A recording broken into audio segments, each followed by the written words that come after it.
학교 수업을 마치고 집으로 돌아가던 소년 카가미 타로 13세. 타로는 길바닥에 떨어져 있는 시커먼 노트를 발견하는데 표지에 데스노트라고 영문으로 적혀 있었지만 타로는 데스의 뜻을 아직 배우지 않았죠. 마침 일기장이 필요했던 타로는 그 노트를 주워갑니다. 그날 밤 주워온 노트에 일기를 적기 시작하는데 오늘 학교에서 같은 반인 스즈키와 타나카에게 괴롭힘을 당했다는 내용이었죠. 다음 날 슬픈 소식이 있다고 말하는 담임 선생님. 반 학생인 스즈키와 타나카가 심장마비로 죽었다고 말합니다. 타로는 놀라지 않을 수가 없었죠. 평소에 널 괴롭혔던 두 녀석이 동시에 죽다니 운이 좋다고 말하는 동급생 아이들의 놀림에도 타로는 어딘가 찝찝한 느낌이 들었습니다. 그러자 이제부턴 우리가 놀아주겠다며 타로를 괴롭히기 시작하는 아이들. 집에 돌아온 타로는 이상한 기분이 들어 영어 단어집을 펼쳤고 노트에 적혀있는 데스의 뜻이 죽음과 관련 있다는 걸 알게 됩니다.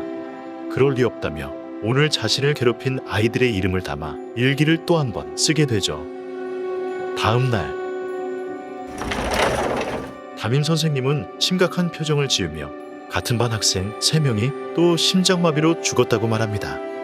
노트가 죽음을 불러온다고 타로는 확신할 수밖에 없었고 엄마가 보기 전에 어서 숨겨야겠다고 생각합니다. 그렇게 방과 후 집으로 뛰어가던 중 동급생인 미우라가 경찰과 얘기를 나누고 있는 장면을 보게 되는데 타로와 마찬가지로 죽은 5명의 아이에게 괴롭힘을 당해왔던 미우라. 그렇게 경찰의 의심을 받고 있다는 걸 알게 되죠.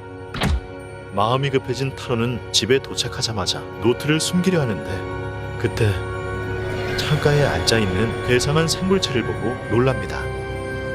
그는 자신을 니우클라고 소개하며 인간계의 노트를 떨어뜨린 사신이라고 말했죠. 그리고는 데스노트의 이름이 적힌 사람은 죽는다고 설명합니다. 두려움을 느낀 타로는 류크에게 노트를 내밀지만 류크는 꼭 돌려주지 않아도 된다며 자신은 노트를 한 권 더 갖고 있다고 말하죠. 그때 타로의 어머니가 방문을 노크하게 되고 내 모습은 타로 너에게만 보이니 걱정 말라고 류크는 말합니다. 현관에서 타로를 기다리고 있는 사람은 아까 봤던 형사들이었죠. 타로는 긴장감을 가지고 형사들과 대화를 나누기 시작합니다. 형사들은 타로를 의심하는 것이 아니라 간단한 대화를 위해 찾아왔다며 죽은 아이들에게서는 타살한 적이 없었다고 말하죠. 그러자 류크는 사인을 적지 않았기에 심장마비로 죽었다고 타로에게 설명합니다. 그렇게 형사들은 대화를 마치고 복귀하게 되죠. 이건 분명 사건이라며 같은 학급 5명이 우연히 심장마비로 죽을 리 없다고 말합니다. 노트를 쥐고 생각이 많아진 카가미 타로. 타로는 데스노트를 이용해서 평화로운 세계를 만들겠다고 말하지만 같은 반 5명은 죽일 의도가 없었다고 해명했죠. 그러자 류크는 이걸 써보지 않겠냐며 지우개 하나를 건네줍니다.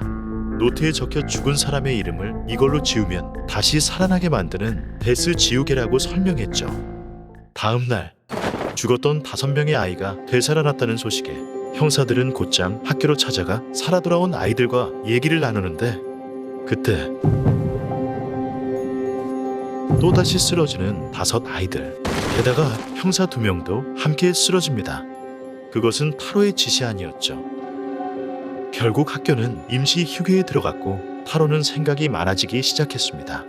TV 프로에서는 그 사건을 저주받은 학급의 미스테리라고 칭하며 더불어 전 세계의 흉악범들이 심장마비로 죽기 시작했다고 소개했죠.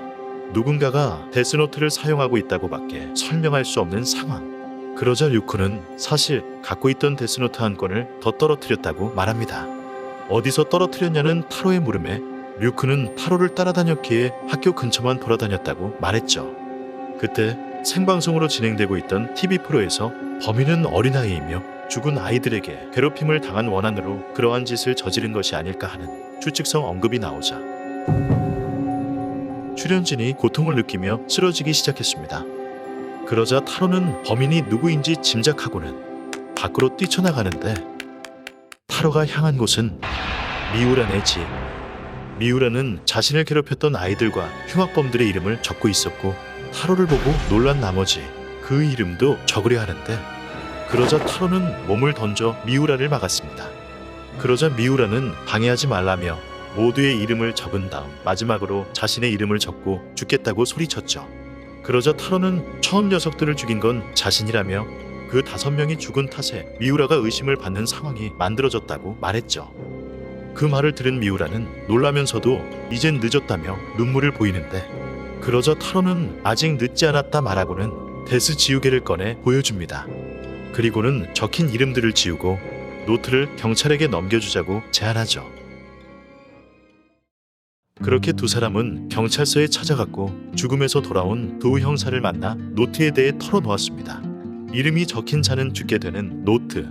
타로는 노트를 갖고 있기 무서워서 쓰레기통에 버렸다고 말했고, 미우라가 학교 복도에서 주웠다고 말하자 교내 관리인이 쓰레기를 버리는 과정에서 떨어뜨린 것 같다고 타로는 말했습니다. 믿기 힘들다는 표정을 보이는 두 형사. 그러자 타로는 벌떡 일어나며 노트의 힘을 증명할 수 있다면 저희들을 용서해 줄 수 있겠냐고 묻는데, 그러자 중년의 형사는 증명할 수 있다면 자신이 책임지고 무죄로 하겠다고 답했습니다. 타로는 자신의 이름을 노트에 적고 형사들이 믿게 됐을 때 데스 지우개로 다시 살려달라고 미우라에게 부탁하죠. 추가로 심장마비로 죽으면 고통스러울 것 같으니 편안한 죽음으로 적어달라고 말합니다. 그렇게 미우라가 노트에 타로의 이름을 적자 펄썩 쓰러지는 카가미 타로. 형사는 타로의 맥을 짚었고 확실하게 죽었음을 깨닫게 되죠. 그리고 이름을 다시 지우자 타로는 눈을 뜨며 깨어났습니다. 중년 형사는 아이들의 말을 믿을 수밖에 없다고 판단했고, 노트에 대한 건 비밀로 하라며 이런 말도 안 되는 것이 세상에 존재하다니 노트는 곧장 불에 태워져 잿더미가 되어버렸죠. 그렇게 타로와 미우라는 경찰서에서 나왔고, 죄책감과 두려움을 느낀 미우라와는 다르게 타로는 말없이 집으로 걸어가는데, 류크는 형사를 속이고 또 한 권의 노트의 존재를 숨긴 타로에게 똑똑하다고 말하고는 죽었을 때의 세계는 어땠냐고 소감을 물었습니다.